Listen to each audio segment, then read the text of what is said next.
Honorable Minister for IT and Industries, Shri D. Sridhar Babu Garu, the industry leaders from life sciences sector, ladies and gentlemen, a very good morning to all of you.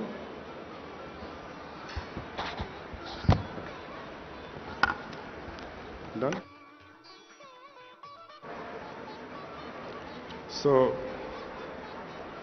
on the occasion of second day of Telangana Rising Summit, on behalf of the state of Telangana, I welcome everybody here and I request people to settle down. I can see some movement happening here and there. So today's topic is Genome Valley and beyond. I think the people who are here, everybody is aware that Genome Valley has established Hyderabad as the largest integrated life science ecosystem in the country. We are known to be the vaccine capital. This journey started sometime in 2000, where we chose around 150 acres of land, but it was not a gleaming laboratory kind of thing. It was a barren land. And from there we have come to a stage where we are producing 1/3 of the vaccines. That's really a remarkable journey. It's a testimony of tenacity of the bright minds, the industry leaders.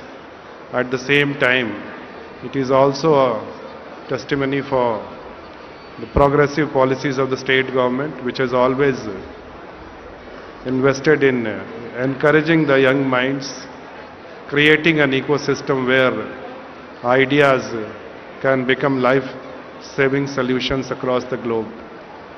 During COVID-19, when entire globe was looking for vaccine and we being the most, right that time, second most populous nation, we had two vaccines which were invented and created in Genome Valley. One Covaxin, second Carbovax, which was done by Bharat Biotech and Biological Eve, now the global giants in the field of life sciences. And I'm happy to appreciate that but for these two vaccines, things would have been really scary. These vaccines help us save millions of lives, not only in India, but across the globe.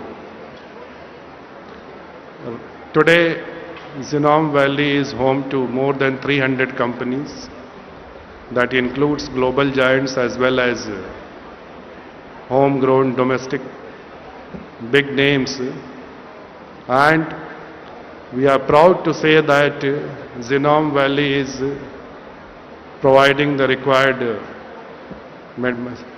medicines not only for the country but also across the globe. In fact, vaccine diplomacy everybody must have heard of during COVID period. That was mainly one of the major contributions of Hyderabad to the country. Today we are in Silver Jubilee year of Genome Valley, and we are going to unveil our Telangana Rising document in the evening. And I want to tell the entire audience here that when it comes to life sciences, a number of steps have been suggested in that document, and in that entire initiative, Genome Valley has to play a very, very major role in the years to come till 2047. This success has made us think much bigger. We are seeing unprecedented interest from global giants towards Hyderabad in the field of vaccine and manufacturing and advanced manufacturing. So that strengthens our belief that next 2 decades will be of life sciences sector, where we have to move towards precision medicine and advanced manufacturing. Genome Valley houses the largest multi-tenanted lab space in the country with around 3 million square feet of space, and very soon we are going to add 2 million square feet there. In addition to lab spaces, we have created One Bio, that is country's first common scale of manufacturing infrastructure, which will help companies establish proof of concept, and this has been done in collaboration with Thermo Fisher, which Honorable Minister inaugurated around a month before. Now our focus has shifted to mainly three things. One, to further create world-class infrastructure where we can help more success stories like Genome Valley. At the same time, faster regulatory clearances. So everybody must have heard about TG IPAS. So one of the important contributions of Telangana Rising initiative will be that we are going to work on TG IPAS 2.0, where we'll further fast track the clearances through the single window system. And of course, we'll keep on investing in creating an ecosystem which accelerates both innovation and manufacturing. As you all know, like other sectors, life sciences sector also is changing very rapidly. We are seeing a lot of technological interventions. Artificial intelligence, we are going to play a big role in life sciences sector. So keeping that in mind, under the leadership of our Honorable Chief Minister Shri Revanth Reddy Garu and our Honorable Minister for Industry Shri Sridhar Babu Garu, we are going to soon launch our next generation of life sciences policy, that Life Sciences Policy 2.0, where in addition to further broad basing the incentives, we are also going to provide the same incentives for R&D sectors and advanced manufacturing. In fact, there was a long pending demand from the industry bodies to encourage R&D sector. In the new policy which we are going to launch very soon, that has been taken care, where R&D has been given status of industry-like. Whatever incentives are there for your manufacturing part, the same will be extended to research and development.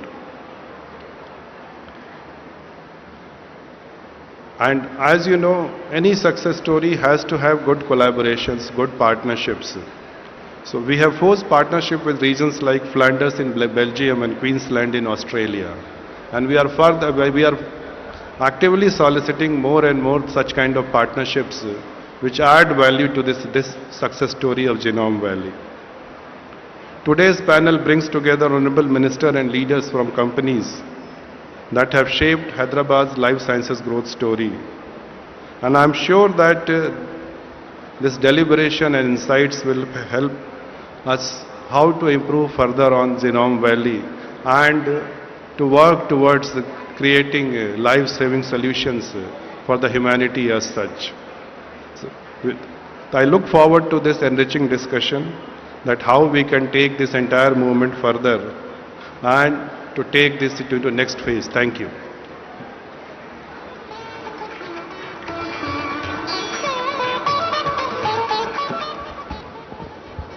Thank you, sir, for your insightful remarks, and thank you for setting the direction for the important discussion that we are just about to begin.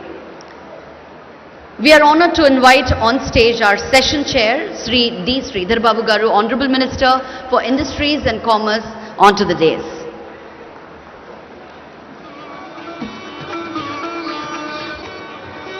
Ladies and gentlemen, with a big round of applause, let's welcome our Honorable Minister for Industries and Commerce, Shri D. Sridhar Babu Garu, onto the dais. I would also like to invite our esteemed panelists, Dr. Satyanarayana Chava Garu, Chairman, CEO, Laurus Labs, Dr. Madan Mohan Reddy, Director, Aurobindo Pharma, Dr. Anand Kumar, Managing Director, IIL, Ms. Priyanka Chigurupati, Executive Director, Granules India Limited, Dr. Srinivas Oruganti, Director, Dr. Reddy's Institute of Life Sciences,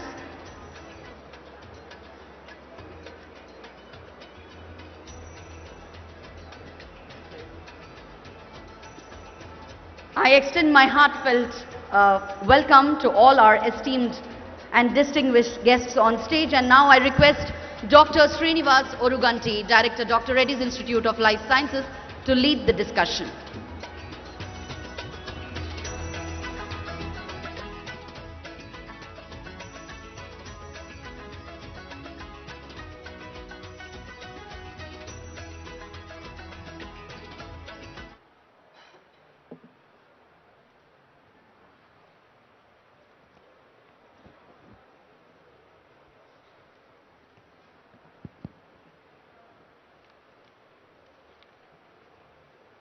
Honorable Minister, and all the distinguished panelists in this very important roundtable, Genome Valley and Beyond, accelerating innovation in life sciences and beyond, as a part of the Telangana Rising Vision 2047 program.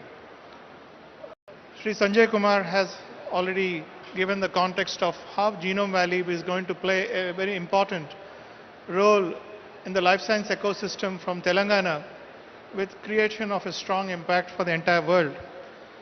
So when we look at Telangana right now, it's at a pivotal moment, celebrating 25 years of Genome Valley, but also preparing for the next wave of innovation under this 2047 vision policy.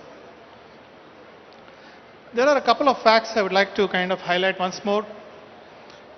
The life sciences ecosystem is ranked 7th in the world, a very prestigious recognition as a part which has come from the CBRE Global Life Sciences Atlas 2045.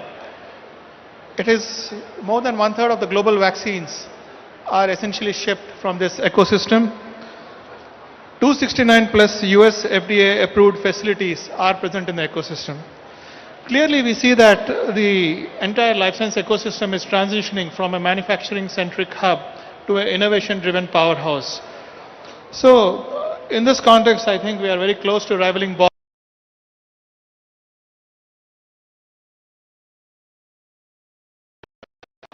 Sir, Genome Valley is entering into the next phase of 25 years of success. What is your vision for Genome Valley and beyond as a part of Telangana's 2047 life sciences strategy?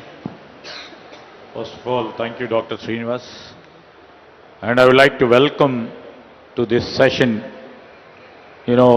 all our prize partners who have traveled with our state while in the erstwhile Andhra Pradesh, and for the past 10 years.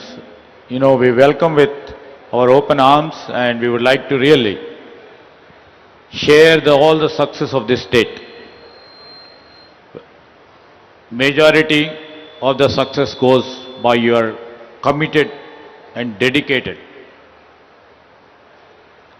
and true willingness in terms of evolving yourselves into innovation and make this Hyderabad a more viable hub for life sciences and the pharma. And in fact, I am pleased to see Dr. Satyanarayana Chava here, Madan Mohan Reddy Garu, Anand Kumar Garu, and Ms. Priyanka Chigurupati Garu. And I see lot many, successful entrepreneurs in life sciences who are sitting off the days. I welcome you all. While Dr. Srinivas was just mentioning about, 25 years back, an idea has come. As a policymaker, we design so many policies, but ultimately it rests on the partners of this state and partners of the industry who makes it possible. When the idea has come to the policymaker then, and the idea, the vision to make this Genome Valley into one of the renowned life sciences hub for tomorrow's world. The idea has rolled into action, the vision has rolled into action, and ultimately we could for the past 25 years, we could able to run as a single valley in India which can promote life sciences in better way. And it's we are seeing the fruits of the Genome Valley over here. 25 years we just celebrated, and many people, while we are celebrating 24 years of the Genome Valley existence, and later what we could able to do, what's there, what should be our vision tomorrow. And we can't sit on it and we can't idle on it. And that's the real reason we just started our next innings of our vision.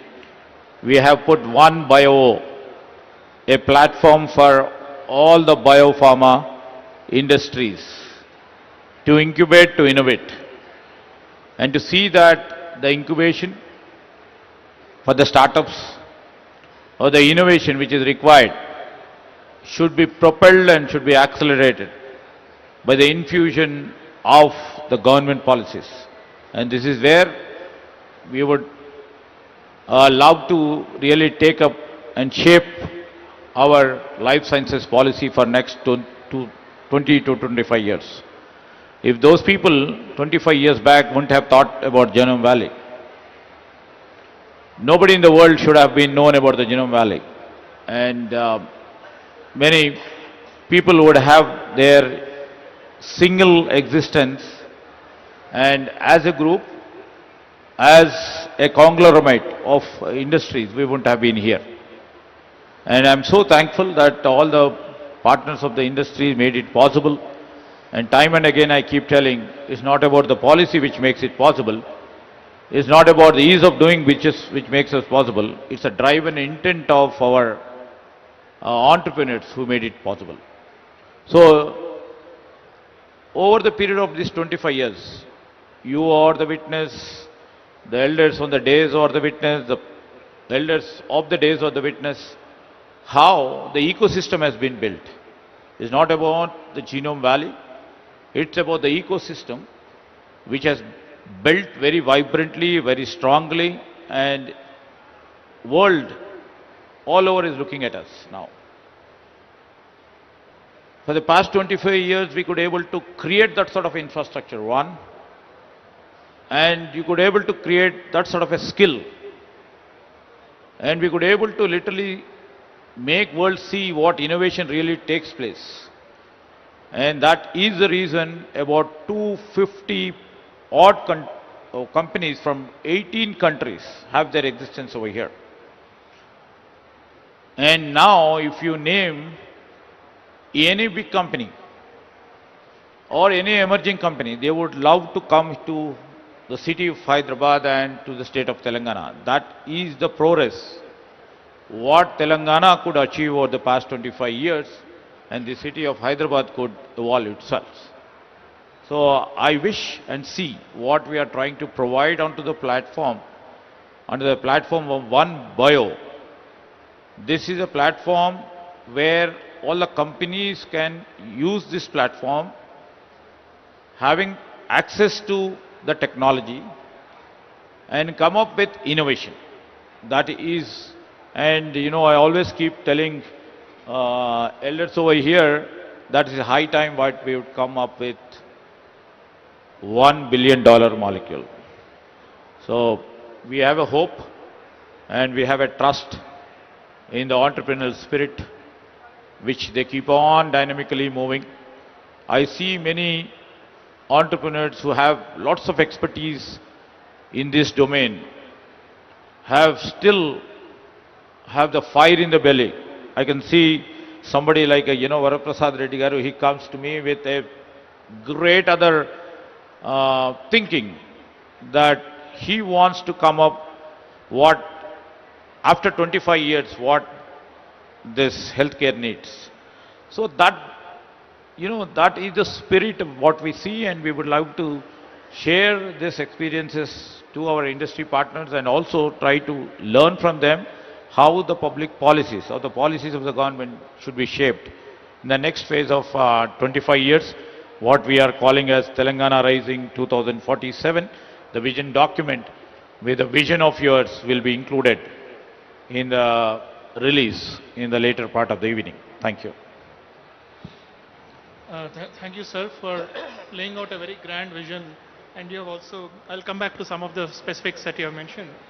When we look into the major ecosystems, be it the Boston, Cambridge, or if you look into the Basel or the San Diego cluster, uh, what is very evident is the life sciences ecosystem in Telangana is perhaps the topmost in terms of catering to affordable healthcare. So I think that is something which is a very significant aspect, and we will be focusing a bit more on the volume and as well as the affordability aspects of how the state would spin out these technologies. So just a quick follow-up question. You have also been championing through your leadership, creating a holistic ecosystem in terms of having the best in IT infrastructure. There's a lot happening on the IT sector. There is a lot happening on the educational sector. And you have put in all the elements that are essential ingredients for creating a very vibrant ecosystem. In this context, specifically coming to the topic of the life sciences, the next generation areas, just wanted to request your thoughts.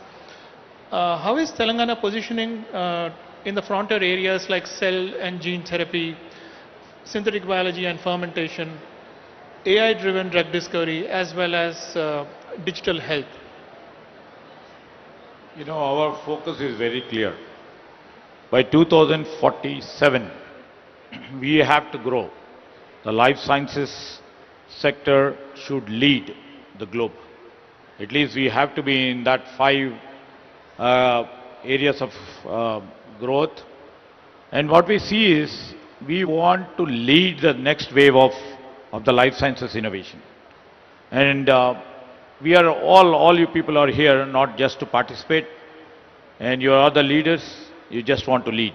Around the world, you know, right now what we are seeing is the world is being reshaped by the new technologies, the new therapies, and especially the digital transformation.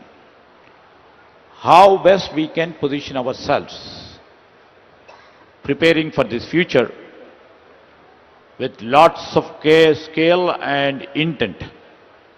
That's the real reason I was mentioning about One Bio, wherein the company can access to the biomanufacturing infrastructure, one. We are also investing in lots of talent creation and promoting high quality research. Through the upcoming, first is we are coming up with a life sciences policy and pooling the talent through the life sciences school.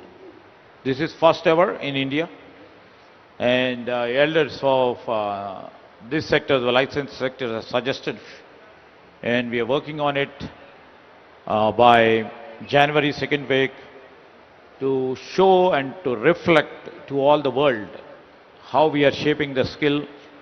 We are planning to unveil our life sciences policy in the WEF, in the Davos. And, you know, world-class institutions should be there. Our line of objective is, you know, we have ISB here, we have IIT here, and why can't we have this sort of a school of the life sciences over here, which have the world-class quality?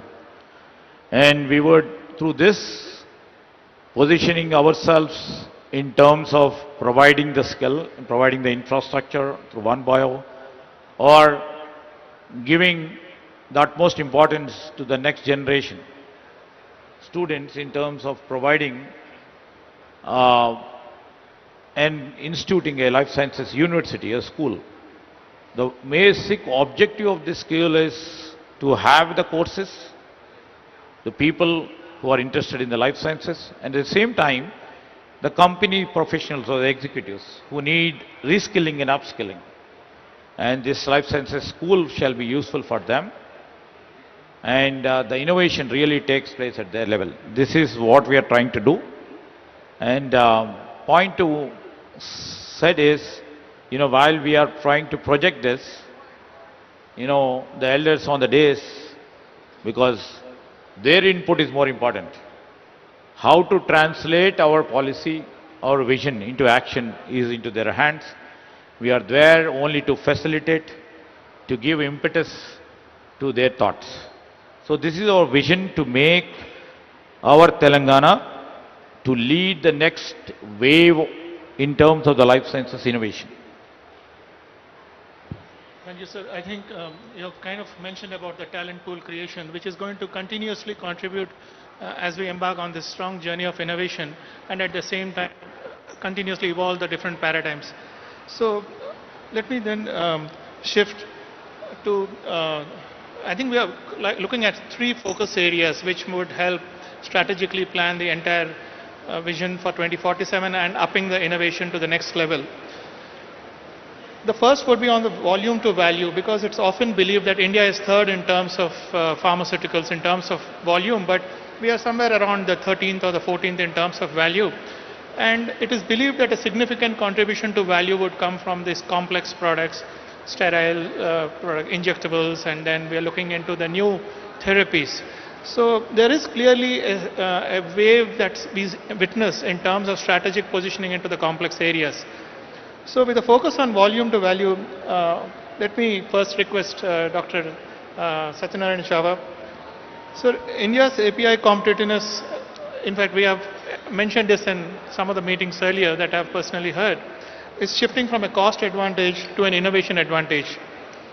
What are the capabilities that the Genome Valley and ecosystem should build to support specialty APIs, fermentation-driven products, and also complex biologics? And we know that Laurus has been making a foray into some of this very complex product development. I would love to hear some of your thoughts on this. In the current industry environment, there is a significant need to invest in innovation and also manufacturing. India needs both. We are not a service-based economy, not yet. So we need manufacturing. To get the competitive advantage, we need to overlap innovation and manufacturing. The bigger the overlap, the bigger the success. To do that, we have to create some centers of excellence. For example, which you are heading, Center of Excellence for Flow Chemistry. India has to demonstrate its capabilities. And India has done significant contribution to many areas. For example, as everybody is aware, Hyderabad is a capital of vaccines. So, Hyderabad-based companies also supply 75% of the world HIV drugs. So that is also a big contribution made. They also made the HIV treatment more affordable. In 2010, HIV treatment used to cost $350 per year per patient. Today, you can remove 10. So it is not even $35 per year per treatment for an HIV patient in the emerging world. Actually, it is $30. That means it is one bottle of treatment per month costs $2.5. That is less than a cup of Starbucks coffee. So that is the kind of innovation done by the companies based out of Hyderabad. They couple scale and knowledge together. That is one good example. And second example is the Indian industry is fortunately in the earlier days was dominated by chemistry. But the understanding of biology is so much right now, I think people are focusing more onto biology. If you look at the nature is more powerful than all of us. So the way you understand biology can define the future of healthcare industry, in my opinion. Enzymes, fermentation, cell therapy, gene therapy, drug conjugates, all these will define the emergence of especially Hyderabad in this. See, India is known as a reverse engineering pharmaceutical industry. China is also did that, but China is not a fast follower. They became a fast innovators now. So 1/3 of the drugs discovered in the global scenario comes from China.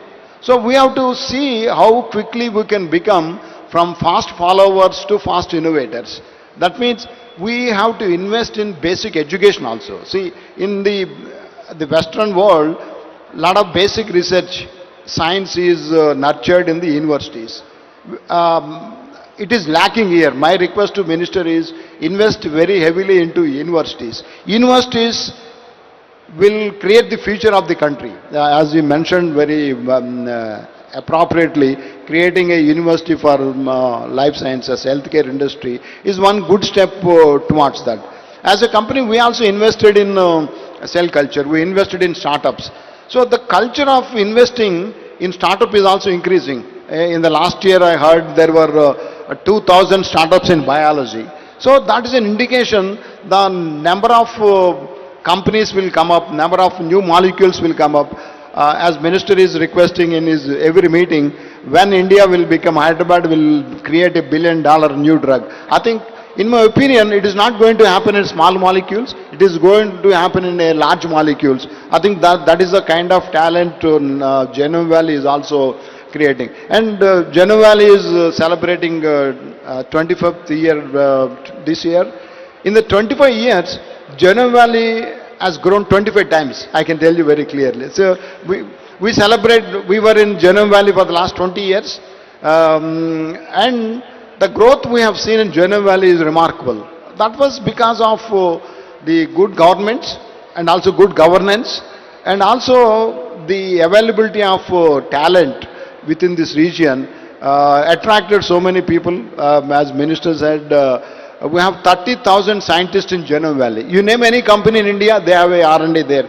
You name most of the global companies have also presence there. So, in my opinion, the new modalities like flow chemistry, biocatalysis, fermentation, cell and gene therapy, India can put, and Hyderabad especially, can take lead in these modalities. Instead of following, we can have the ability to lead. That means if you have to lead, you have to choose the recent advances in science. We can't take the very old chemistry and try to do that. So if companies focus on cell therapy, gene therapy, drug conjugates, biology, flow chemistry, I'm sure Hyderabad companies and companies based out of Genome Valley can lead the space. It's truly, I think, creating strategic leadership and impact. Laura's involvement in trying to bring together CAR-T at a both accessible and affordable via ImmunoAct. And these are something which is kind of inspiring, not just for Telangana, but for the entire country as well. Let me shift to Dr. Madan Mohan Reddy and continuing the discussion on volume to value transition. While retaining the dominance on volumes, I think it's very important to create high impact innovation at scale.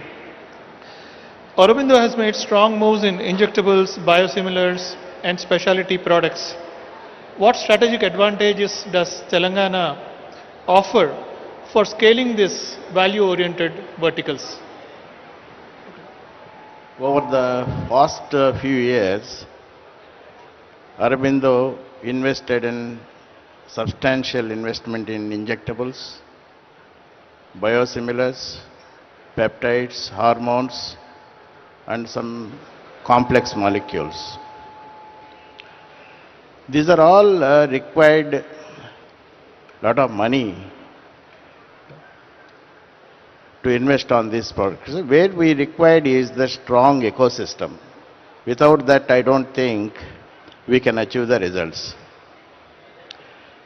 Telangana provides exactly that. If you take three areas of importance for this ecosystem, is one of that is that infrastructure. The infrastructure is exceptional in Telangana. Genome Valley, Medical Device Park, existing mega parks, future more number of industrial parks like Genome Valley will give entire value chain from discovery to process development, process optimization, commercial, and then in the large scale way it can help. These are all can happen only when there is a good environment in the ecosystem, especially like The utilities, especially what you can call it as an power, quality power must be there for the industry, and the land availability, and then skilled manpower. All these things, it will help to industry to go for this type of development. The second important concern is the talent pool. Talent pool in Telangana is unmatchable in India. The institutes like DRILS, CCMB, IACT, NIPER, and there are pharmacy colleges, biotech schools. These are all continuously generating lot of professionals in the line of this regulatory, this analytical experts, then microbiologists. This is that what these institutes are doing to help this ecosystem make sure that we are all successful. The third point is government partnership. It has been a real differentiate. This environment approvals, the product approvals, these are all will go for that quickly can scale up and go into the commercial. These are also help. These are the three areas where I feel there is a lot of the dependency on this particular Telangana on this subject. Thank you, Dr. Madhamohan Reddy. If we were to look at specific areas from the context of 2047, which one do you think would require a greater priority, and also we need to improve the ecosystem? Long-acting injectables, peptide therapeutics, or in general the complex generics? Before that, actually here today, if you want to sustain this, especially today regulations, I think everyone might be seeing, day by day the expectations are going up like anything.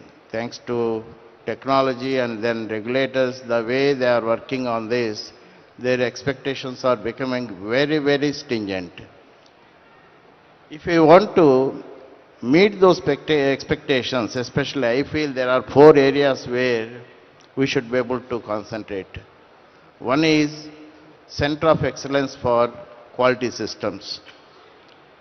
For this we need facilities to provide GMP experiences and stimulation for aseptic behaviors and media fields, smoke studies. These are all require some type of stimulation studies for the students before joining with the industry. It will help industry to meet those requirements, whatever that regulators are expecting. Probably this will help us to quickly can apply at the shop floor. The other one is that collaboration with the regulatory science platform, where we need to have, government has to create a hub for this type of meetings, academic and industry and regulators all together, to make sure that we have workshops, mock audits, mock inspections, scientific advice forms, and ICH harmonized training programs must happen. That is where at least we can have strengthened this, particularly on this expectation of the regulators. The third point is rightly said by Sridhar Babu garu about digital quality transformation is very important for the industry.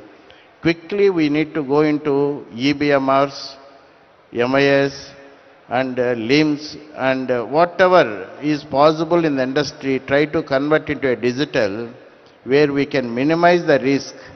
At least we can have a better compliance, and also the partners who is going to work with us, they will be happy with this type of systems where we have.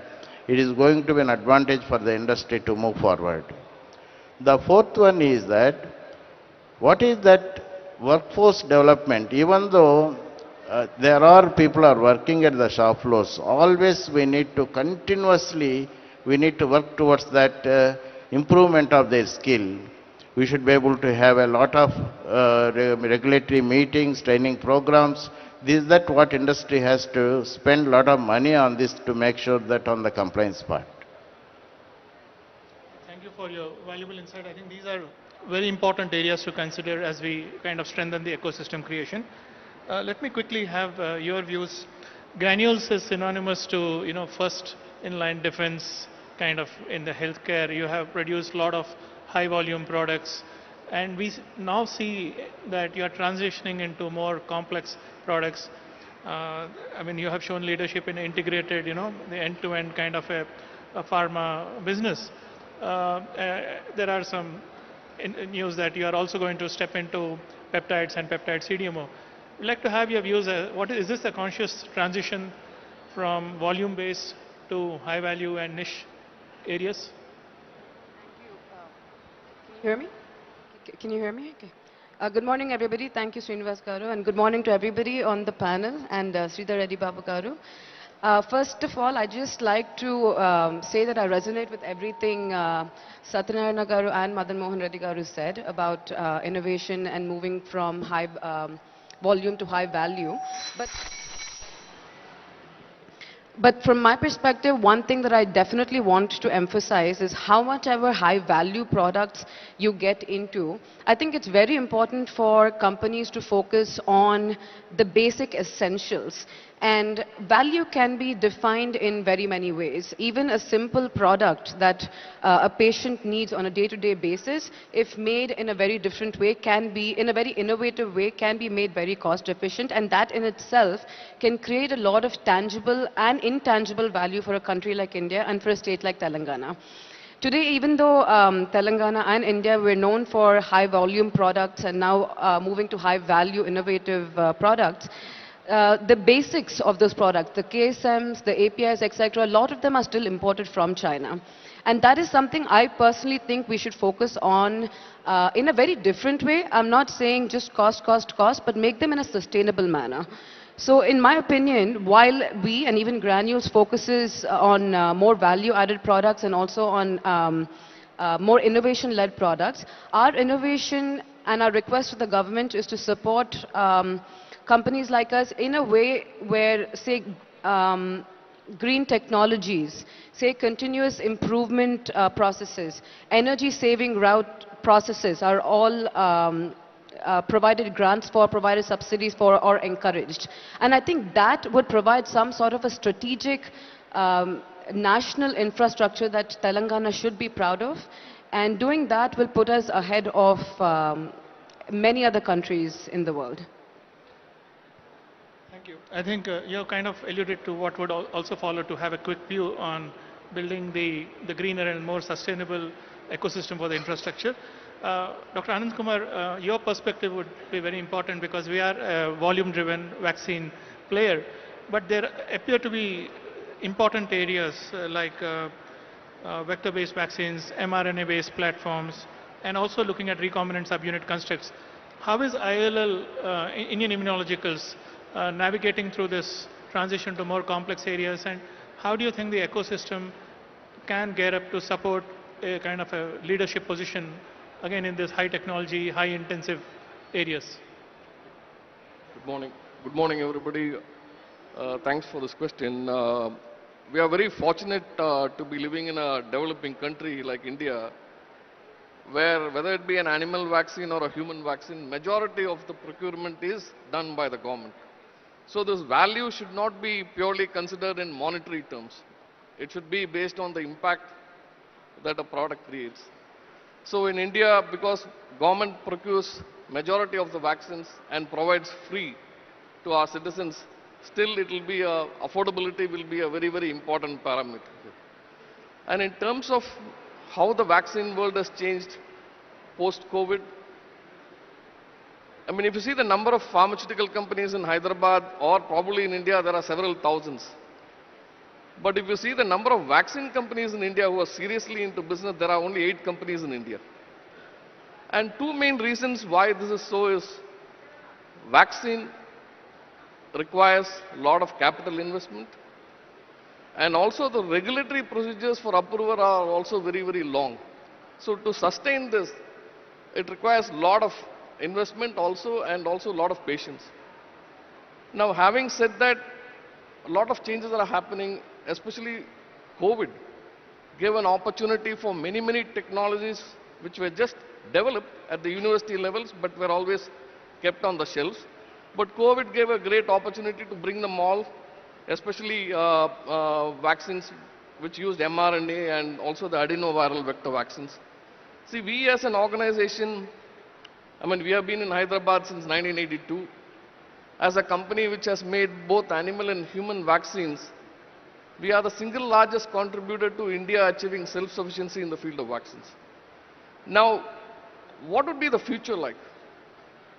Now, with newer technologies and also newer mechanisms of delivery, this game is going to change. One is, there is a lot of emphasis on mRNA vaccines, which got introduced as a part of the COVID, which gives you tremendous speed to develop. And it also doesn't require huge capital investment. And so what this would do is it would allow many players to come into this space. And currently the mRNA vaccines are prohibitively expensive because of the technology at the present state. But as months and years come by, I'm sure, because there are now self-amplifying mRNA, which the dose required is 1/10 of what is required at the present moment. So that will significantly reduce the cost. And also now artificial intelligence is being used in vaccines in a big way. For example, artificial intelligence is used to select a vaccine antigen within a virus or bacteria which can give you a longer duration of immunity. See, duration of immunity, especially given our population of 1.4 billion, it's not feasible or practical to bring people into the clinics for vaccination very often. So the vaccines developed for the future should be something where you administer once and the frequency should be very, very minimal. So that is another area which currently companies, including ours, are working on using AI to detect and select antigens which can give a longer duration of immunity. Then third thing is, even for a particular virus, several regions have different strains and serotypes. So it's a supply chain nightmare to make country-specific vaccines for a particular virus. So now attempts are being made where we can create a vaccine with a broader, like a broad spectrum antibiotic, also a broader vaccine which can cover many, many strains which are prevalent in other geographies. Fourth one is, there's a new area. I mean, every time we know about a vaccine, we always think about it as an injectable. But then now many, many oral and intranasal vaccines also are being developed because this offers ease of administration, and also for our kind of population, it's very easy to administer many thousands in one go. So we actually, during the COVID time, along with Griffith University, developed intranasal vaccine for COVID-19, which was very successful. But because it was a live attenuated vaccine, it had to go through a long regulatory grind, and that's why we couldn't make it available at that time. Another thing is delivery. Now, vaccines we always think as an injectable. Now there are many technologies which are being developed in the form of patches. So especially for children, you need, the needle is a very painful thing, and also the needle uses a lot of plastic. So now microarray patches are all being developed, which help in delivery. So we also are developing patches for our measles rubella vaccine. Also we are trying out for the hepatitis B vaccine. Another thing is about thermostability. Maintaining a cold chain, also supplying vaccines through the cold chain is a very, very expensive affair. So quite a lot of effort is also going on trying to make vaccines which are much more thermostable. So these are all areas which we are developing, and of course in India or in any developing country, while you address the science part, always you should make in mind that it has to be accessible and also affordable. And we have been here in Hyderabad, our first manufacturing plant started in 1982 in Gachibowli, and later we also have two plants now in the Genome Valley Biotech Park. The first one started in 2012, and now we are establishing another plant spending about 700 crores, which will be mainly for animal vaccines, for both for India and also for outside. Thank you, Dr. Anand Kumar. Just wanted to kind of transition into, there is another big expectation in terms of sustainability, digital integration, because all these are becoming expectations from the global regulatory agencies. On one side, we are navigating foray into complex products and complex by technology. In the context of Indian immunologicals, how are you kind of transitioning the manufacturing into a more sustainable manufacturing? Your quick views on that would be very helpful. So we are a very socially conscious organization.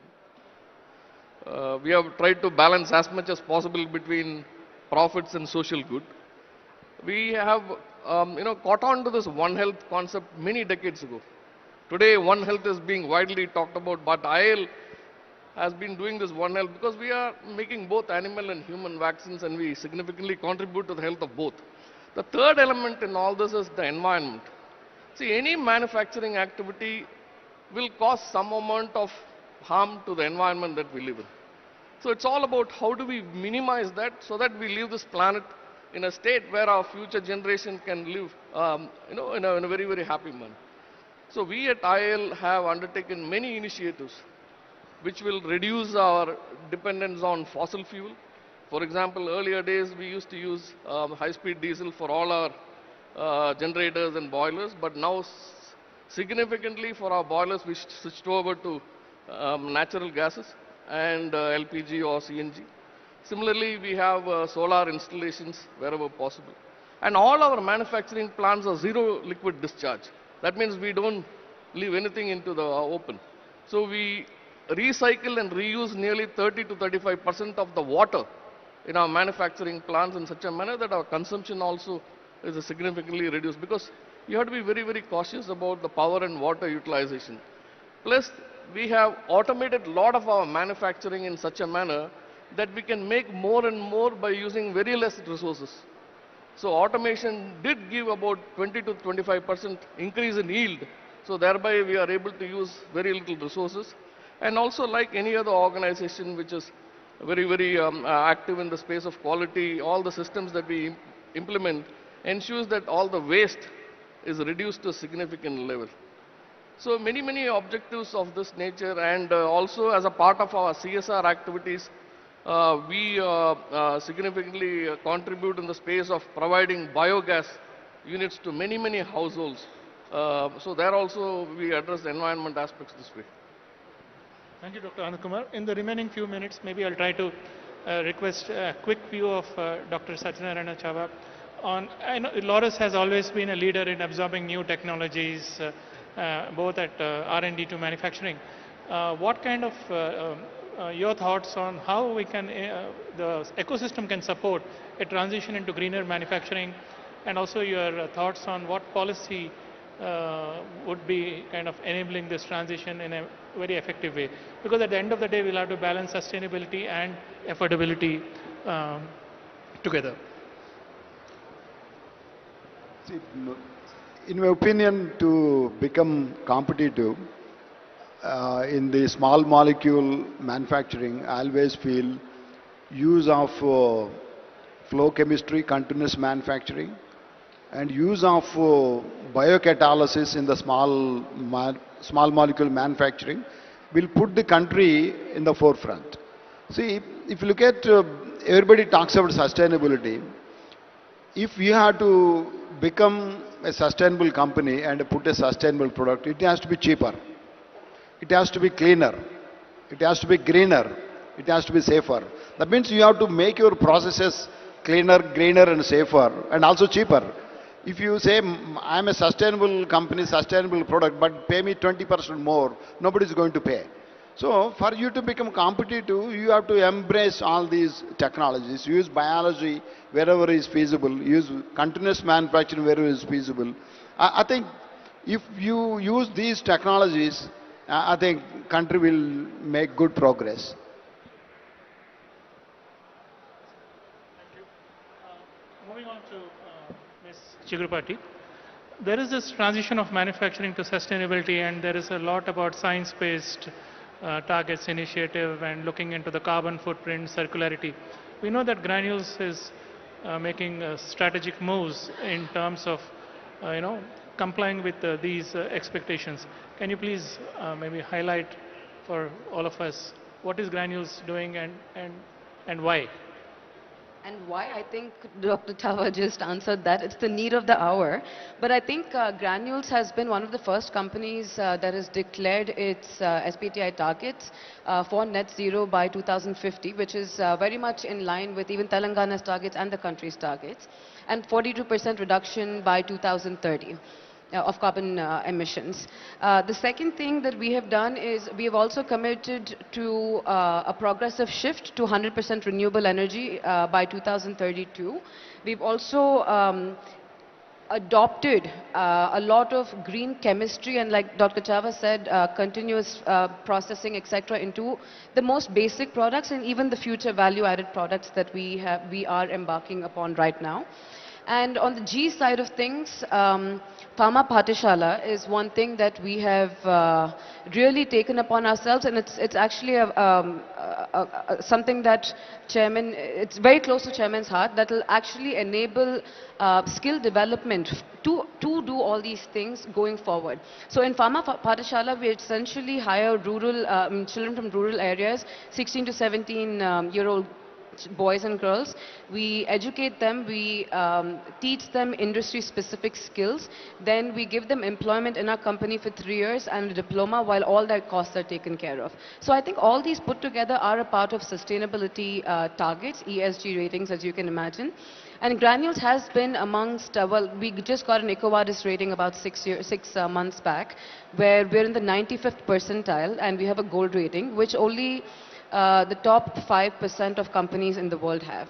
So this is one area of focus that we have as a company. And I think it's very important for every company to adopt this.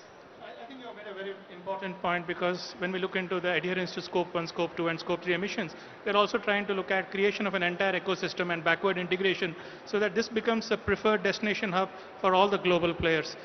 So a quick view, Dr. Madan Mohan Reddy, on how Aurobindo is really taking this transition forward and the leadership from, especially when we look at energy compliance and looking at the adoption of the greener practices. You have obviously taken by the entire fermentation game into the next level. Some insights along this context.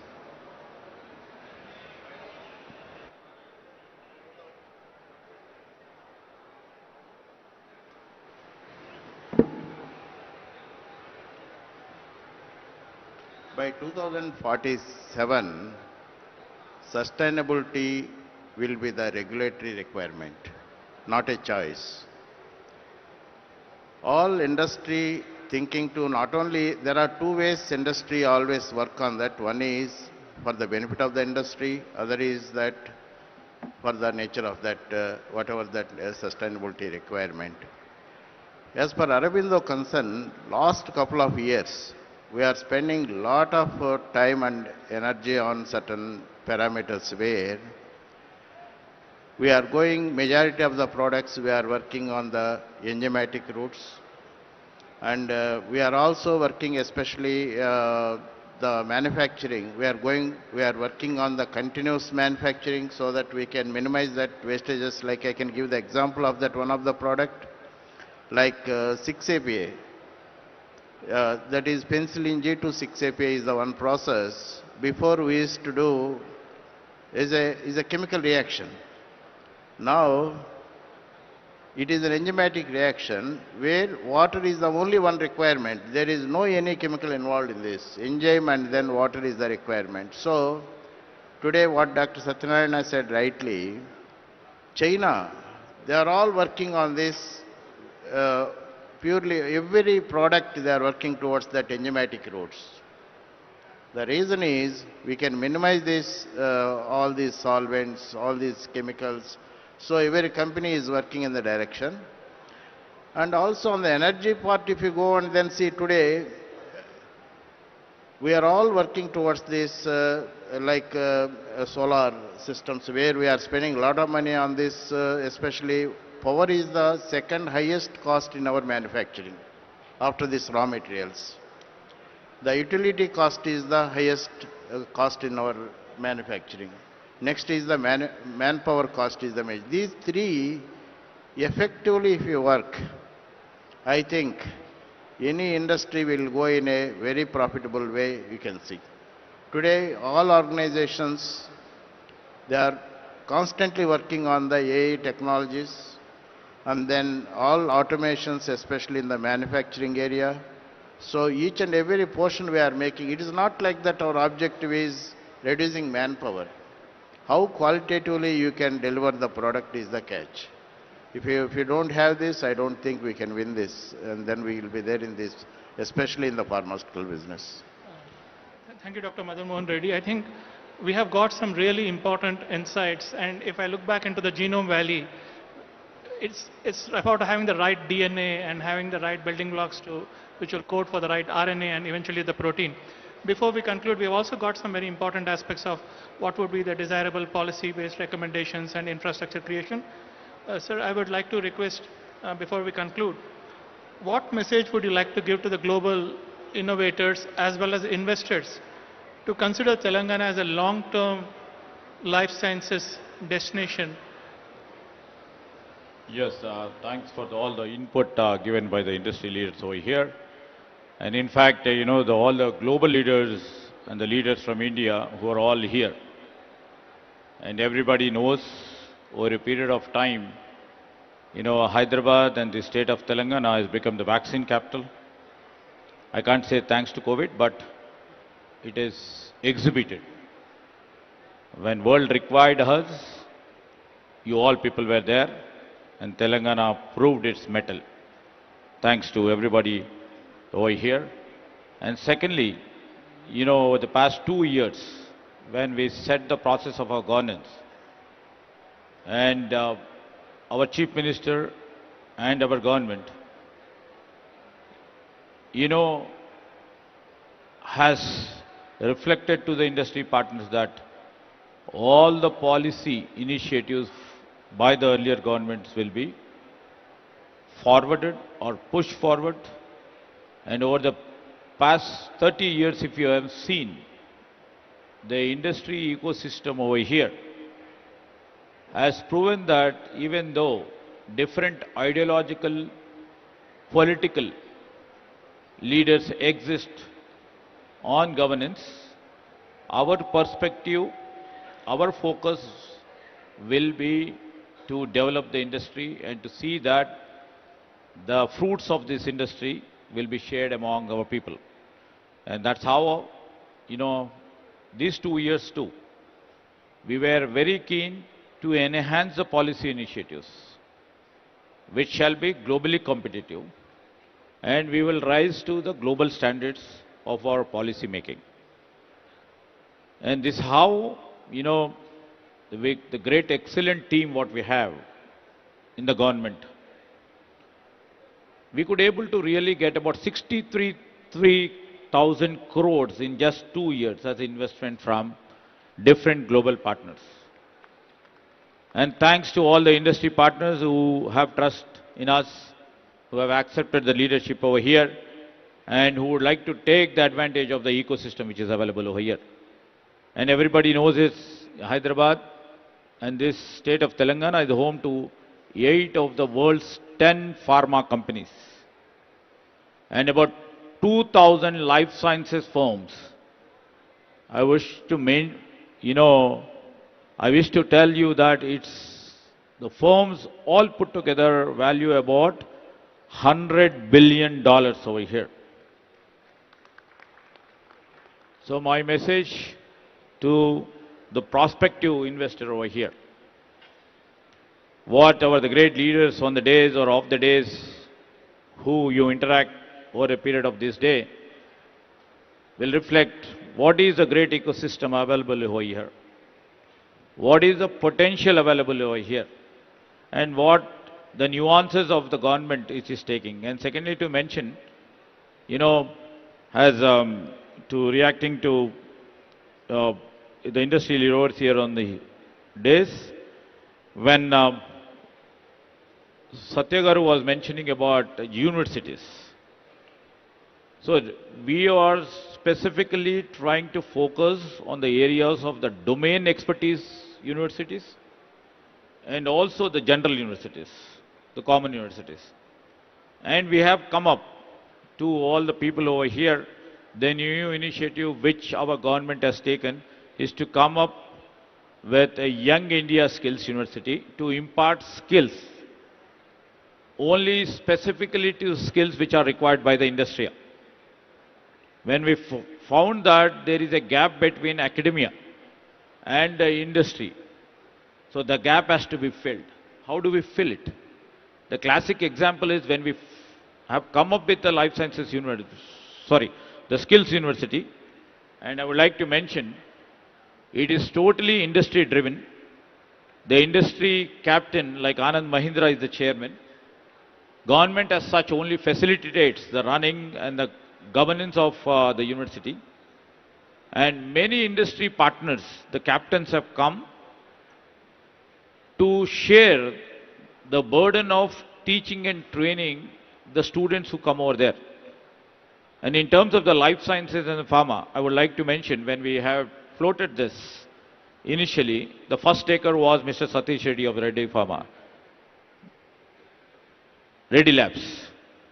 You know, 2 batches have come out, and those people who are skilled only specifics to the life sciences, they have been attracted by mostly by the Dr. Reddy Labs, which is a win-win situation for them because they will be ready on the job, ready for the job on the day one. Likewise, we have sectoral training in this life sciences university, in this skill university. So when, our director was mentioning about to float a life sciences specific domain expertise university, we jumped into the idea, and skilling as such is a most important criteria for us, for our government too.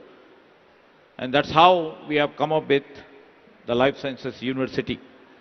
So I wish to mention before all the global investors over here that please come and join us to build the world-class life sciences system. Telangana is a place where you should be there. With, all the people were just telling that we have the world-class infrastructure.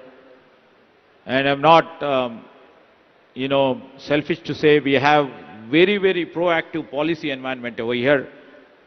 And thanks to all young students and young employees who have the high quality talent here. And the spirit of the deep scientific capability is here in Hyderabad. And strong regulatory equipment is placed in Hyderabad.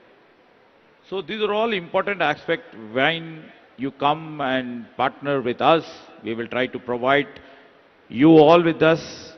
We always see the global companies as a partner would be shaping their future and also they're shaping our state future. We would love to come see not just as an investors. Please come and share our journey. Share the dream what we have for 2047. And the vision of 2047 that looks ahead. We will definitely share the vision what we have interacted with the industry leaders, and we are coming up with a policy perspective. Sir, while taking the account of all the elders on the days who have been specifically mentioning about few things, when they've been mentioning about the frontier biology, about the flow chemistry or the biologics, or the gene therapy or synthetic biology. We are working absolutely, whatever the input what they have given is absolutely necessary to build that sort of a systems. Almost all the systems are in place. We will try to enhance and value add for it. And when Madan Mohan Reddy was mentioning about the quality power, we know that the power is most important raw material for the pharma and the life sciences industry. And that is the reason after such a long time, if you have seen, we have come up with a new energy policy. This new energy policy will help industries to grow, will help industries to have access for the open access or to build their own systems of the energy building. We are also keenly stressing our point in building the green energy systems, and that's how the new energy policy is focusing on PSPs, Our new energy policies is focusing on the solar power, and new energy policies are mentioning about the power banking too. So these are the few key advantages what you have been mentioning about, sir, you are mentioning about the regulatory framework, how it should be. The regulatory framework as such, in all the 5 clusters, because I had been to Basel also. I've been trying to know the systems over there in the Basel too. The regulatory framework over there is too stringent because it is concerned about healthcare. As everybody is very conscious, all the industry leaders are also very conscious about the healthcare. So, in terms, what Mr. Madan Mohan Reddy are mentioning is to have a constant interaction between the industry and also with the regulatory framework holders and also with the policymakers.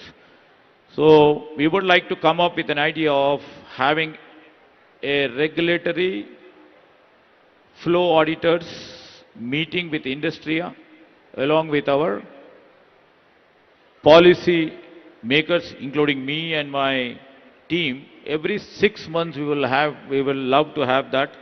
This is the new initiative right now we are mentioning from here. And in terms of, quality power or the land availability or the talent power, I always take pride in my, talent pool and all. What Priyaji was mentioning about the green technologies, we are here for it. And what Anand Kumar was mentioning about the affordability, how you create, we take the conscious of it. Ultimately, I would like to tell to all the global investors over here and the partners who have sailed with us for over the past 30 to 40 years. Our mention is from pharma pillar.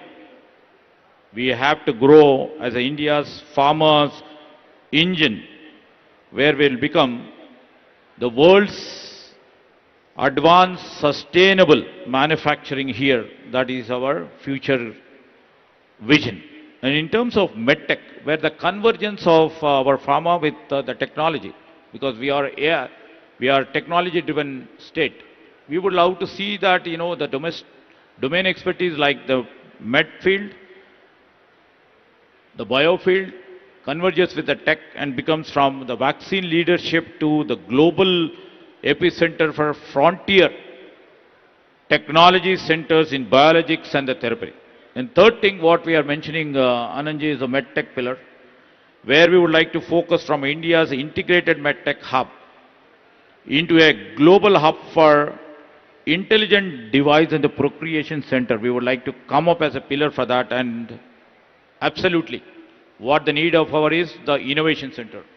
We would like to powerhouse this Hyderabad as a global innovation center for tomorrow, from hosting the world's top 10 pharma and also the major vaccine companies, and becoming the global command circle of innovation. This is our vision in 2047, the vision document which will be released by our Chief Minister, Mr. Revanth Reddy.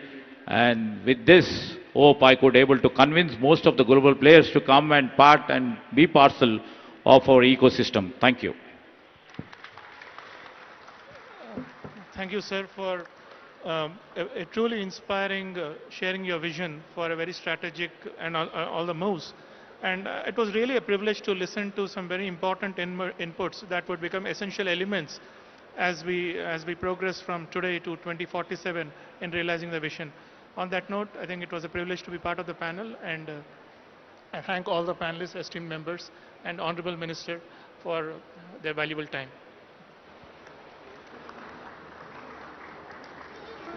Thank you so much, Minister Garu. Thank you, Dr. Srinivas Garu, and all our panelists for such a thoughtful and a forward-looking discussion.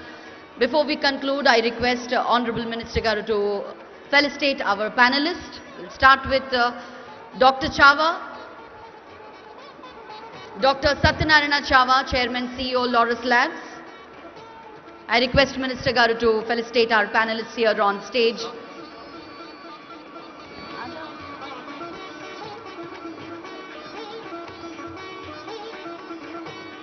Ladies and gentlemen, Dr. Satyanarayana Chava, Chairman, CEO, Laurus Labs.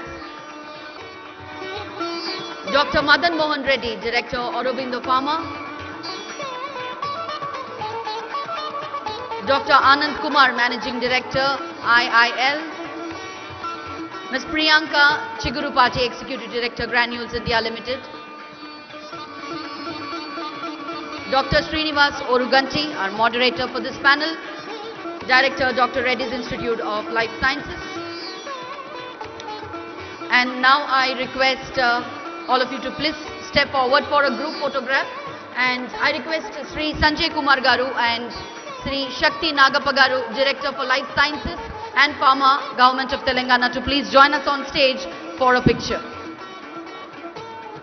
Sri Sanjay Kumar Garu and Sri Shakti Nagappa Garu.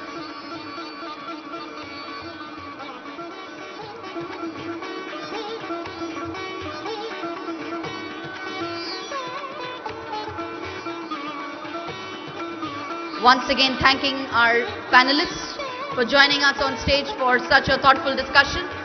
On behalf of the organizers and everyone present here, we extend our heartfelt gratitude for your time, knowledge and your commitment to shaping Telangana's life sciences vision for 2047.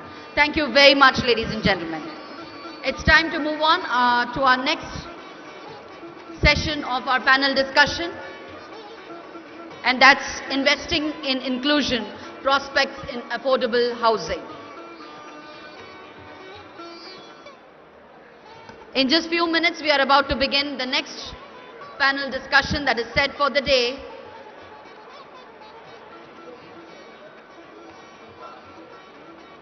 By 9 chairs chahiye. 9.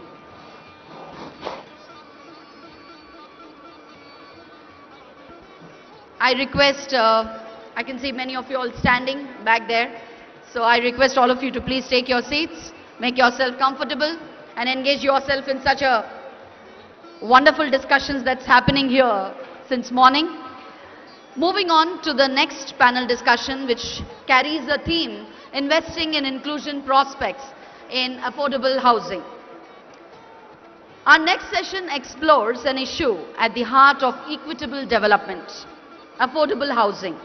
As Telangana grows, the question becomes, how do we build spaces that are not only accessible and climate resilient, but also reflect dignity and community? We begin with our distinguished speakers who bring in their deep experience across sustainability, environmental planning and social infrastructure.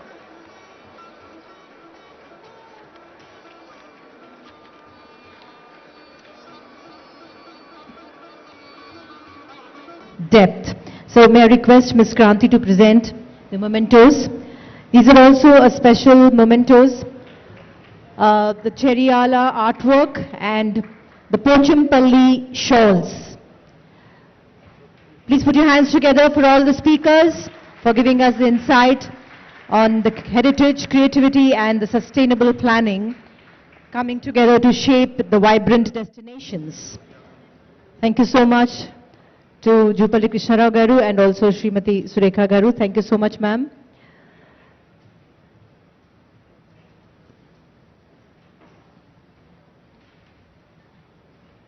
Our next session will start immediately.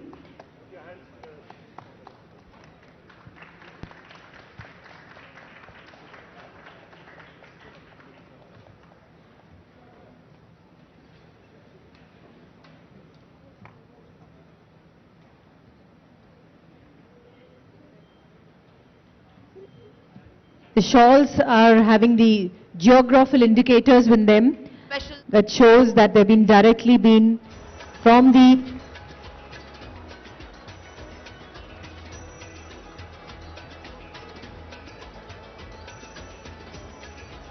I'd request Mr. Gautam Garu, Special Secretary Housing, to please join us on the dais.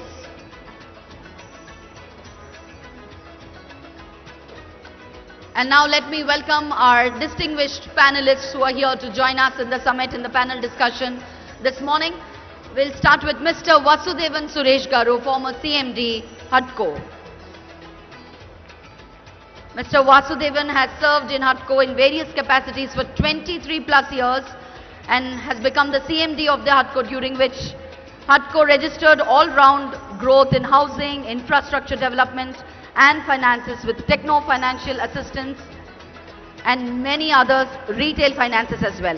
Let's welcome Mr. Vasudevan Suresh Garu on stage.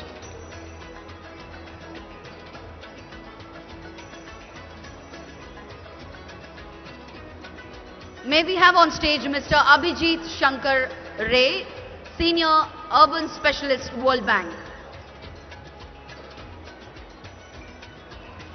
Mr. Abhijit Shankar Ray is a Senior Urban Development Specialist based out of World Bank's office in New Delhi, bringing 20 years of experience of working in the urban sector in and Southeast Asia. Very warm welcome to you, sir.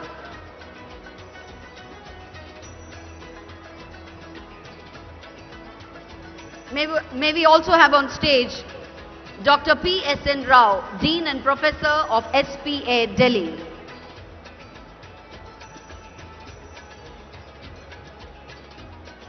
Professor Dr. P.S.N. Rao is a very well-known urban planning, housing and real estate expert of India with 38 years of experience. Welcome, sir. May we also have on stage Mr. G. Rami Reddy Garu, President-elect CREDAI National. Mr. Rami Reddy Garu is an entrepreneur, philanthropist and current CMD of ARK Group. As a leader in his organization, the industry and community, he stands tall with an illustrious career of 34 plus years. A very warm welcome to you, sir. May I now invite Mr. Nanda Kishore Garu, MD, Ramke Estates and Farms Limited.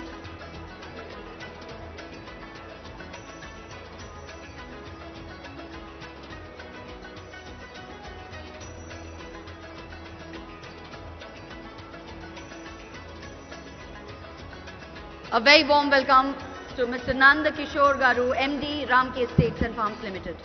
May we also invite Mr. Ajitesh Garu, founder of ASBL. Mr. Ajitesh Korupolu, founder of ASBL.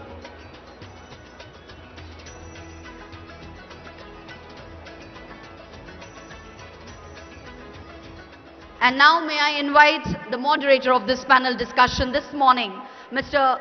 Preetham Mehra, Senior Executive Director and Head, Government Practice CBRE, India.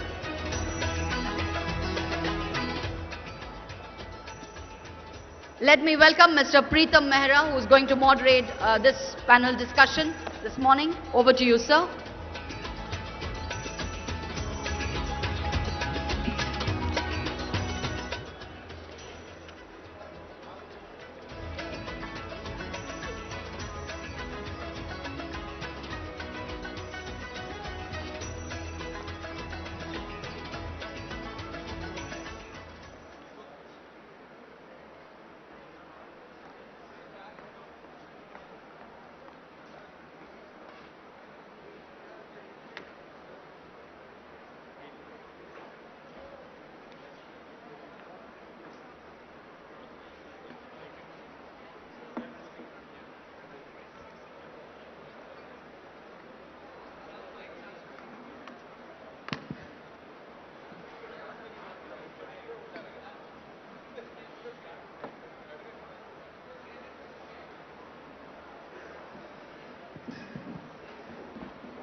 A very good afternoon to everybody in the hall.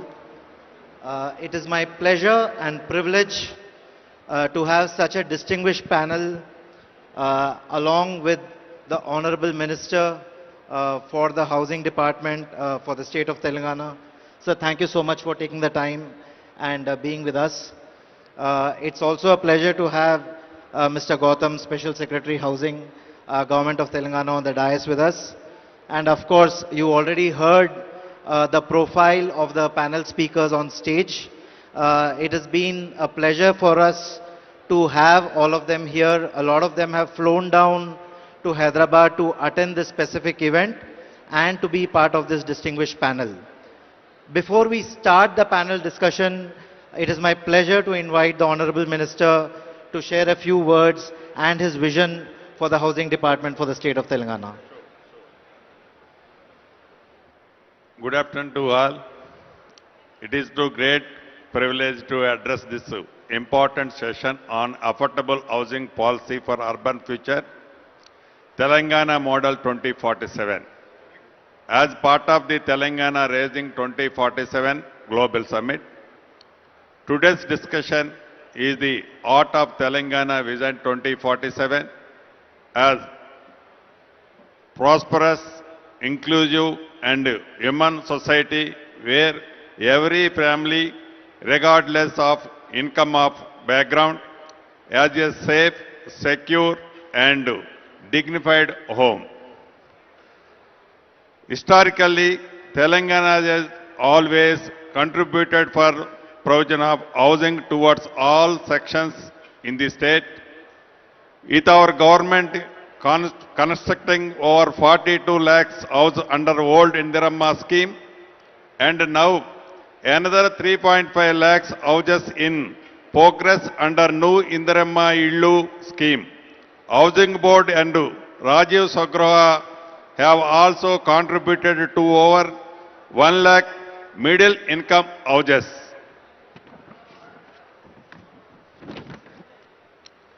However, there is a huge gap between demand and supply.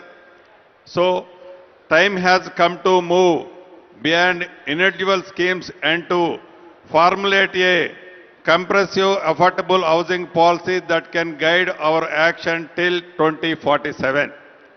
We are therefore working towards a Telangana Model 2047 where we aim to have a affordable housing policy with specific focus on needs in urban areas that will be balanced, financially visible, viable, socially inclusive, environmental responsible, technology driven, etc.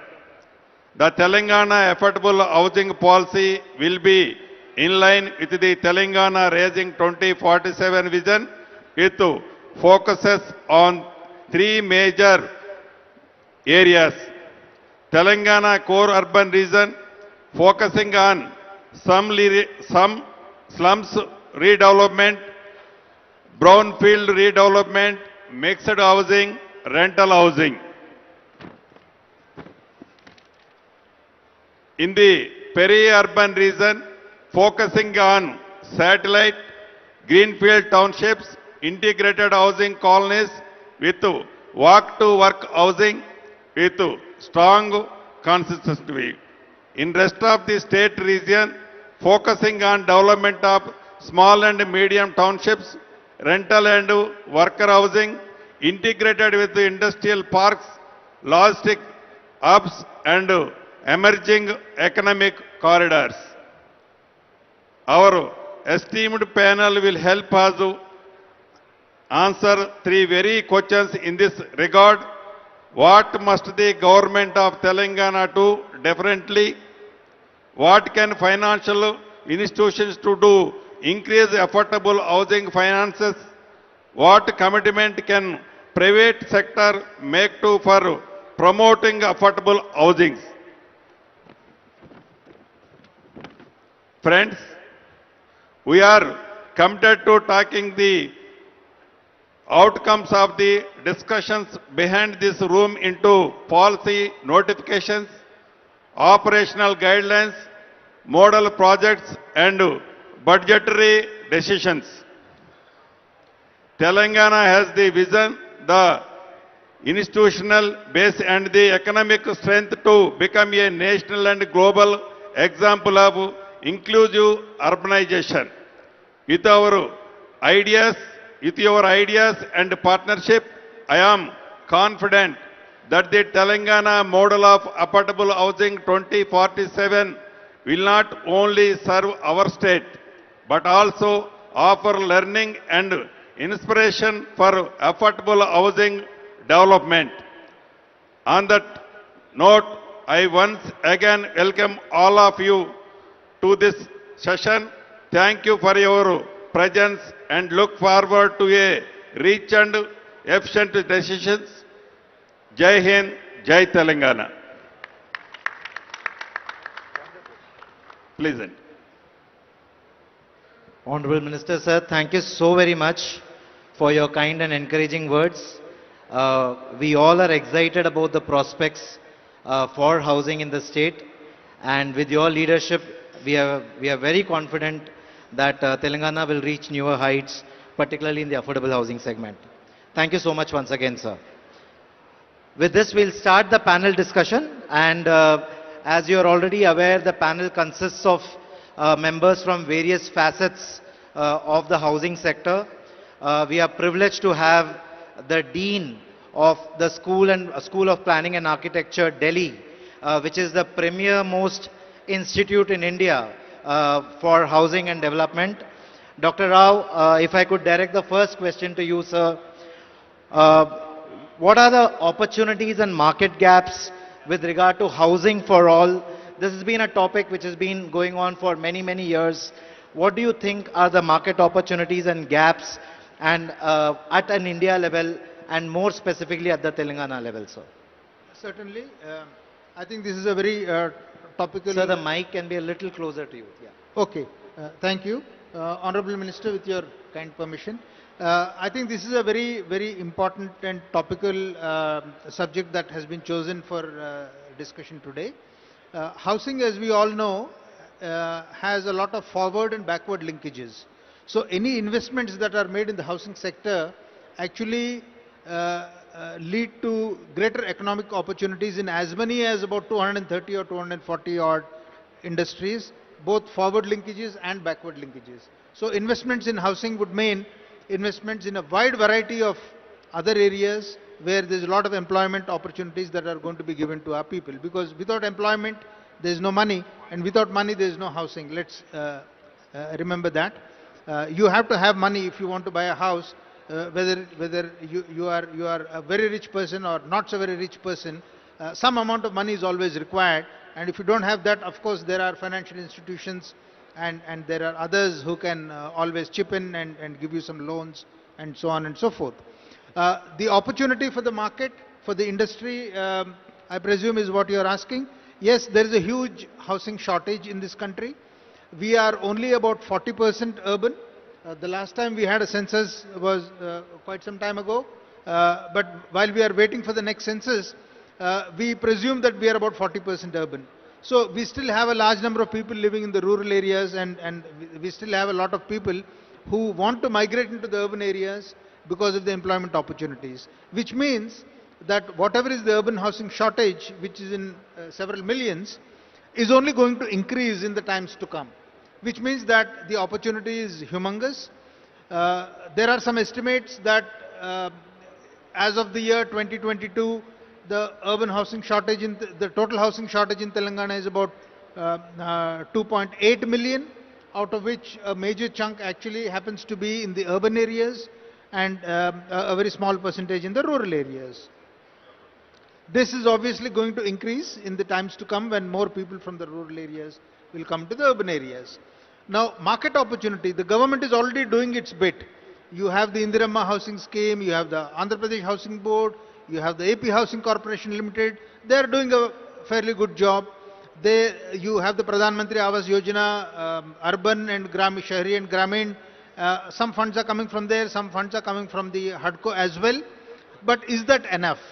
That is clearly not enough, because we still have a large number of people living in the slum areas, which are in not just Hyderabad, but several other urban centers in the state of Telangana. So, what do we do with them? There is a huge corporate sector, real estate developers. We have members from the CREDAI also here with us. And real estate developers are providing a lot of housing in the urban areas. But this housing is, of course, for the upper and middle income segment. Can they also downmarket their products? Can they also provide for the lower income population who cannot afford maybe a 3-bedroomed house, but can perhaps afford a 1-bedroom house, maybe something costing 30 lakhs, 40 lakhs, 50 lakhs. Why cannot they provide for it? Unfortunately, in our country, there is also luxury housing demand. So developers obviously, they are in here for making money. So they are catering to the luxury housing demand, which perhaps is now more or less getting saturated. If you look at the inventory overhang, if you look at the vacant housing, there are figures where luxury housing is more or less now saturated. So if developers want to remain in the business, then I think you better start building small, get into the one room segment. I'll not use the word affordable, I'll not use the word low income, because we don't want to go the nano way. So I need only a one room house. I could be a rich man, I could be a poor man, whatever. So you have products which are of a wide variety, wide range, wide ticket size, costing from 20 lakh, 30 lakh, 40 lakh, going up to 2 crore and 3 crore. And whoever wants to buy whatever, they can come and buy. So there is a huge unmet demand, and there's a market opportunity here. And real estate developers, many of them are coming and buying. There are, of course, you all know as developers, there are incentives that are being provided both by the central government and the state government. Income tax concessions are there, stamp duty concessions are there. Almost all state governments now have affordable housing policies. I think Telangana one is on the anvil. I think we can actually learn from the other states' examples, and we can maybe make out a better one. So I think there's a great opportunity, and the opportunity is actually in the numbers. So build more, and probably the very big developers may not want to come in, but there will certainly be a segment of developers who would want to build the one room units, Sure, and provide them at a much reasonable price. So I am quite upbeat on Sure, this sir. particular segment of the market. Thank you, Dr. Rao. Thank you so much. Before we move on to the next question, Mr. Gautam. So, thank you, Professor Rao, for your comments. So, we have amidst us a very august audience, including our Honorable Chairman of the Legislative Council, Shri Gutta Sukhender Reddy Garu, and Honorable Advisor to Government, Shri Sudarshan Reddy Garu. Thank you for joining us in this discussion, sir. We are proud to have you amidst here. Taking forward from what Professor Rao said, about the actual demand, I'd like to just pitch a couple of data points on that, because our state has taken a pretty comprehensive house-to-house survey of the housing demand, and with a good app called Indirama app, where we have gone house to house and captured the demand, including the present living conditions, including the what kind of a housing structure they are in, and also capturing their socio-economic factors. So we still have an unmet demand in urban areas, an unmet demand of 20.33 lakh in the LIG/EWS segment and 8.77 lakhs in the MIG segment. And yes, total of 28 lakhs, 8 lakhs in MIG and 20 lakhs in LIG/EWS. And in fact, these are not people who are completely dependent on government subsidy. Of course, EWS government will be, catering to, and this government is very, very committed as part of the Indirama Illu scheme. But there is a lot of purchasing power, but the bracket of the supply in that bracket is missing. That is what is reflecting in this demand. So I just want to place these facts before the panel.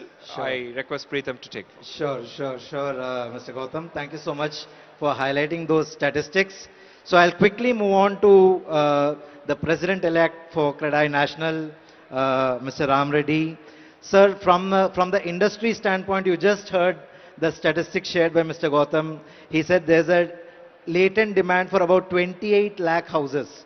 So 8 lakh houses in the MIG segment and about 20 odd lakh houses in the LIG segment.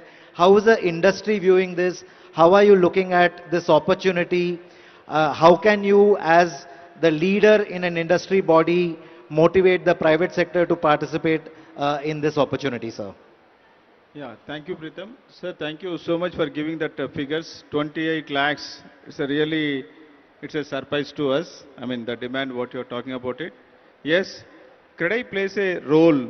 I mean, across the state, we have 15 chapters. So every chapter I have a big connection with the Kradai, Telangana state. So that housing demand today you talk about especially middle class. So affordable housing, there is a definition of 45 lakh rupees is the cap and 60 square meter in metros and non-metro it is 90 square meters. This 45 lakhs cap was decided 8 years ago. So today in 45 lakhs you are not getting those affordable houses.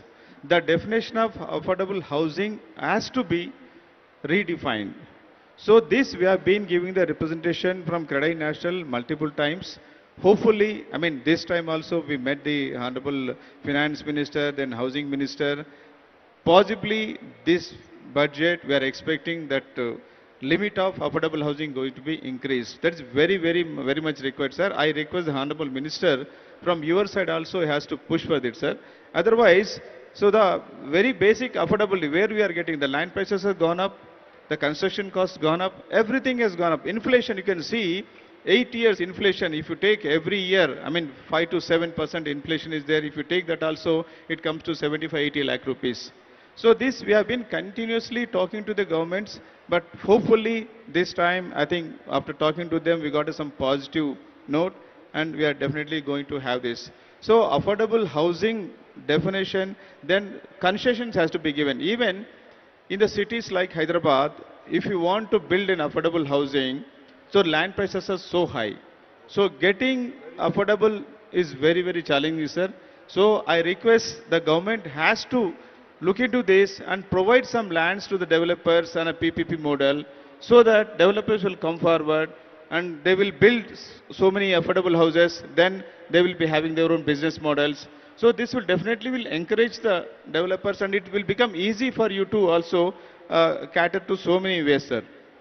So definitely yeah, thank you. Good idea, Anna. Definitely will work out it that way also. Thank you so much, thank you so much. Yesterday, Preetham was mentioning about the old, I mean, what do you call, all housing board houses were there. So, example, Kukatapalli. Kukatpalli housing, there's a prime area today. Ground so, plus 3 present. Yes, yeah, if you make it a PPP model, definitely it's going to give a big boost to the, I mean, this affordable housing, sir. Thank you so much. Great. Mr. Ram Reddy, you stolen a couple of questions that I had, but it's good that we got a response from the Honorable Minister as well. I'll quickly move on to Abhijit from the World Bank. Abhijit, the Honorable Minister spoke about the financing opportunities and available of funding for the housing sector. How does World Bank come in and support state governments, the private sector, and ultimately the end users and buyers? How are you able to participate in this value chain? And if you can talk about some successful partnerships that you have managed both in India and outside India. Thank you, Peter. First of all, I'd like to thank the government of Telangana for inviting us and for organizing this panel discussion. So from the World Bank Group's perspective, which includes both the World Bank, the IFC and MEGA, which is our private sector financing arm and guarantee arm respectively, we generally look at engaging with our government counterparts in 4 areas when it comes to housing. One is land, one is permissions, third is infrastructure, and fourth is financing. So you asked me very specifically about financing. Maybe I'll elaborate that a bit more than the others. But just to give you an example, because I think the President-elect of Kradai, Mr. Ram Reddy, also mentioned this. So land is critical because it adds to the cost when the private sector needs to come in, right? And from land perspective, there are 2 things. So land costs near the core of the cities are high, like he was mentioning. And land cost away from the city, in the suburbs, we heard about the ORR and the areas outside the ORR which would be developed, are more affordable. So there it becomes important to ensure the connectivity to these locations, right? Brownfield redevelopment, yes, definitely looking at land parcels which are not giving the economic returns. You can look at reconstruction, you can look at PPPs like you mentioned. But for the affordable housing to be constructed for people who are going to work mostly in the peripheral areas, maybe linked to some industrial areas, etc. The second is permission. So the second